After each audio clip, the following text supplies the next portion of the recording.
YS Vivekananda Reddy హత్య కేసుని base చేసుకునే రాజకీయం. యాక్చువల్‌గా ఈ సంక్షేమ పథకాలు మేము ఇస్తాం, ఈ అభివృద్ధి కార్యక్రమాలు మేము చేస్తాం అని హామీ ఇస్తూ సాగాల్సినటువంటిది ప్రతిపక్షం.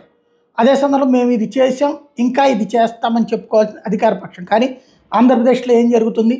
వివేకానంద రెడ్డి హత్య చుట్టూతానే కేసు తిప్పుతో వివేకానంద రెడ్డి మర్డర్ చేసినటువంటి వ్యక్తుల్ని జగన్ కాపాడుతున్నాడు కాబట్టి, అవినాష్ రెడ్డిని కాపాడుతున్నాడు కాబట్టి అతనికి ఓటేయొద్దు, మాకు ఓటేయండి అనేటువంటి ఒక విచిత్రమైనటువంటి ఒక క్రైమ్ చుట్టూ రాజకీయం తిరుగుతున్నటువంటి వేళ ఒక పక్కన దస్తగిరి హైకోర్టుకి ఎక్కి దీని మీద మాట్లాడద్దంటే ఇంకా ఆ హైకోర్టు ఎన్నికల సంఘానికి మాత్రం నోటీసులు ఇచ్చింది, ఇంకా ఏం తేలలేదు.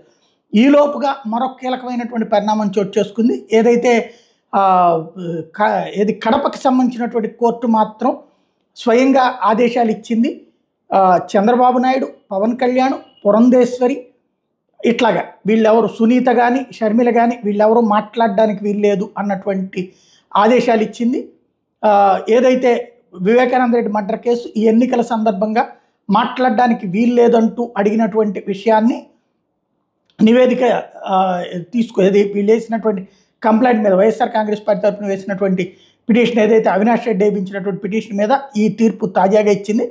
దాని ప్రకారం రాబోయేటువంటి రోజులలో వాళ్ళు మాట్లాడకుండా ఉండాలి. దాన్ని సవాల్ చేస్తారా హైకోర్టులో, లేదా మాట్లాడకుండా ఆగుతారా? ఎందుకంటే ఇప్పుడు వాస్తవంగా ఈ ఎన్నికల్లో 100కి 50% వివేకానంద రెడ్డి చుట్టూతానే తిప్పుతూ వచ్చారు. అందుకే షర్మిల, సునీతను ముందు పెట్టి నడిపినటువంటి నేపథ్యంలో ఈ పరిణామం ఏ వైపుకి దారితీస్తుంది అన్నటువంటిది మాత్రం చూడాల్సి ఉంది.